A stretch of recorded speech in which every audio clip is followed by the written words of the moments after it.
My dear brothers and sisters in Christ, dear Cebuanos, dear devotees of Our Lady of Mount Carmel, it gives me so much joy as your Papal Nuncio to be with you this morning for the feast of Nuestra Senora Del Carmen, La Limpia, here in this beautiful Archdiocesan shrine dedicated to her, elevated, in fact, as an Archdiocesan shrine last April 29th. I'm delighted to be here with your Archbishop, Archbishop Jose Palma, with Auxiliary Bishop Midithil Billones, and also with Auxiliary Bishop-elect Ruben Labajo, who will be ordained a bishop on the 19th of August, and at which I will be present. I also am very grateful to all the Augustinian recollects who have invited me here for this Mass this morning, especially to the community prior, Father Leopoldo Estioco, and to the entire community, the provincial, the rector, and so forth, each and every one of them. It's wonderful to be with you this morning, all of us devotees of Our Lady of Mount Carmel. When we look at her beautiful image here, this famous image, in fact, the oldest image of Our Lady of Mount Carmel here in Cebu, we see that she is clothed with the Carmelite Scapular, the brown scapular that Mary herself, Mama Mary, is wearing, and she's also holding that in her hand, and also the Niño, the Santo Niño, the baby Jesus, also has the scapular in his hand.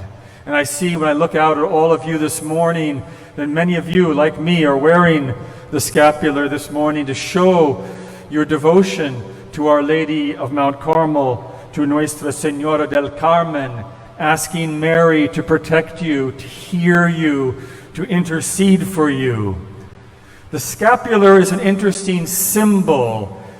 The original idea of the scapular was it was part of the religious habit of monks. The monks, the Benedictines, the Trappists, and even the friars like the Dominicans wear a garment over their shoulders like we are wearing that comes down and covers their body, and it's called the scapular, the religious scapular. It's part of the habit, the clothing of religious orders. And we, devotees of Our Lady of Mount Carmel, wear the brown scapular as a small image of that larger garment that religious monks and nuns wear. And this makes us think about the symbolism of clothing, how important clothing is to us as human beings, as a symbol. When I look out at your beautiful Archdiocesan shrine this morning of Nuestra Senora Del Carmen, I see different groups of people dressed similarly. I see probably Eucharistic ministers dressed in one way, Knights of Columbus dressed in another way. I see Mother Butler ladies dressed in a certain way. I see the Hermana Mayor and the others dressed in a certain way. Of course, I see religious sisters, the Sisters of Mother Teresa and others, dressed in a certain way. Our dress, our clothing is important for us. It's not the most important thing, but it's an important symbol for us. And the scapular is a form of clothing. Let's go back to the beginning of our history as Catholics, as Christians, indeed as human beings. The first book of the Bible, all of us know what it is. It's the book of Genesis. Remember at the beginning of history when God created Adam and Eve, and poor Adam and Eve were deceived by the devil, by the evil one, and they, in disobedience to God, reached out and took the fruit of the tree, and they lost their communion with God.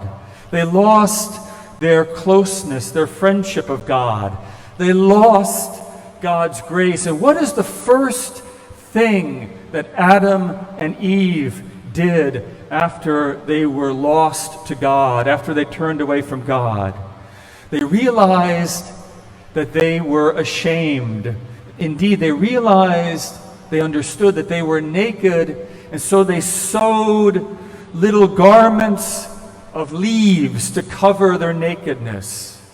So the first thing at the beginning of history, the first thing we see is clothing, a pathetic, poor attempt of our first father and mother, Adam and Eve, to clothe themselves in a very humble, pathetic way with some leaves to hide their sinfulness, to hide their shame, to hide indeed their nakedness at the beginning of time, clothing in a very pathetic and sad way. Then if we fast forward, brothers and sisters, to the end of salvation history, the last book of the Bible, the book of Revelation, we have more symbolism of clothing. And what do we see in the book of Revelation? We see all the saved, the blessed, before the throne of God, praying to God. And these are the ones who have entered into paradise. Now we're in the future. And all of them are clothed. All of them are clothed, not in the pathetic little pieces of leaves of Adam and Eve, but in beautiful white robes, clothed and washed in the blood of the Lamb.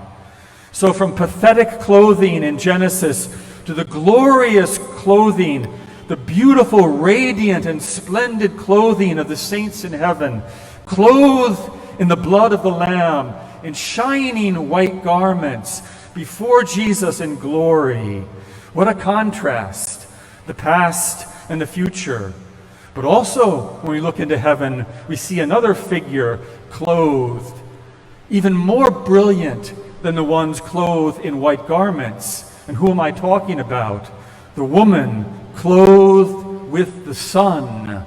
The woman clothed with the sun. Mary, Our Lady, Mama Mary, clothed in a brilliance that goes beyond white, that is clothed, they said, in the brilliance of the sun. So this is salvation history.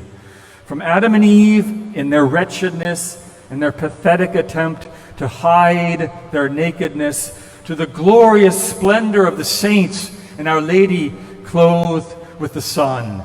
And we, brothers and sisters, we are in the middle of that history.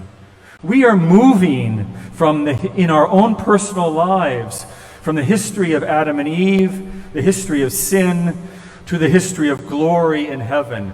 We are in that history, between those 2 points. And you know what?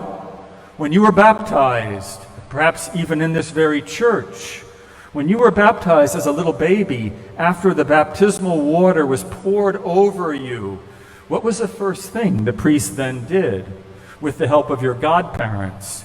You were clothed. You were clothed with a white garment. And the priest prayed over you, saying, you have become a new creation. You have clothed yourself in Christ. See in this white garment, the priest says to the baby, see in this white garment the outward sign, the symbol of your Christian dignity. With your family and friends to help you by word and example, bring that dignity unstained. Unstained, limpia. Unstained is what limpia means. Bring that garment, bring that dignity unstained into the everlasting life of heaven, with your family and friends to help you in the church. And isn't that maybe what Jesus is saying when he says, who is the one who does the will of my Father in heaven? He is my mother and brother and sister. We are the family of God. We, the baptized community of believers, we have been clothed with Christ. We are somewhere between the story of Adam and Eve and our sinfulness, and on the way to the glory of heaven, clothed in white, clothed with the blood of the Lamb. And that is why the symbol of the scapular is so important for us. Because the scapular is Mary's way of protecting us. It's Mary's clothing. It's not white, it's brown, like the habit of the Carmelite order. But it's a sign of Mary's special protection on us as we move towards heavenly glory. Mary protecting us, Mary caring for us, Mary, we can say, clothing us. Think about Mary, Mama Mary. She clothed the baby Jesus. Don't we read that in the gospel at Christmas? She wrapped him in swaddling clothes and laid him in a manger. Mary clothed Jesus so that Jesus can clothe us in his glory, in his grace. And that is what the scapular tells us. If we put this scapular on and we follow the humility of Mary, we are clothed with Christ. We are protected by Christ. We are given the power to resist sin and deception of the devil and to head towards the glorious life of heaven. How important these symbols are for us as Catholics. How we must rejoice in these symbols. The scapular in the medieval times was called the Jugum Christi. What is Jugum Christi? The yoke of Christ. A yoke, we see this on a carabao. A yoke is something that's put on animals so they can pull a plow or something. The scapular was seen like that, like a yoke of Christ. Christ's yoke, which he told us in the gospel just last Thursday when he said, "Take my yoke upon you and learn from me, for I am meek and humble of heart, and you will find rest for yourselves, for my yoke is easy and my burden light." Mary gives us this yoke of Jesus in the scapular, this yoke which is easy and making our burdens light, so that we will run towards heavenly glory, so that we will be transfigured by God's grace, so that we will be able not only to be filled with God's grace, but to radiate his grace in this world that we live in, so that those around us will see the power of God in the way we live, in humility, in practice of our faith, in imitating all the virtues of Mary. Mary, Mama Mary, who so many times clothed Jesus. She put clothes on him. And in the scapular, she puts the clothing of Jesus on us, the Jugum Christi, the yoke of Christ. And she promises us that she will be our mother also, as she is Jesus' mother. And she will allow Jesus to transform us and to prepare us for the life of heaven. It was back in 1251 that Our Lady appeared in England in the town of Aylesford to St. Simon Stock and showed him the power of the scapular.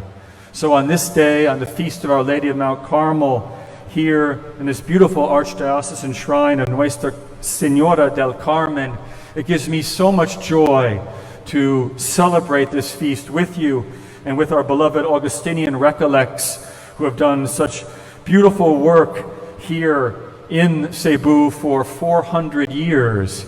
400 years of the presence of the Augustinian recollects in Cebu. And we are filled with gratitude to them, because it is they who brought us this beautiful image of Our Lady of Mount Carmel, Nuestra Senora del Carmen. So in our hearts we say, Viva la Virgen.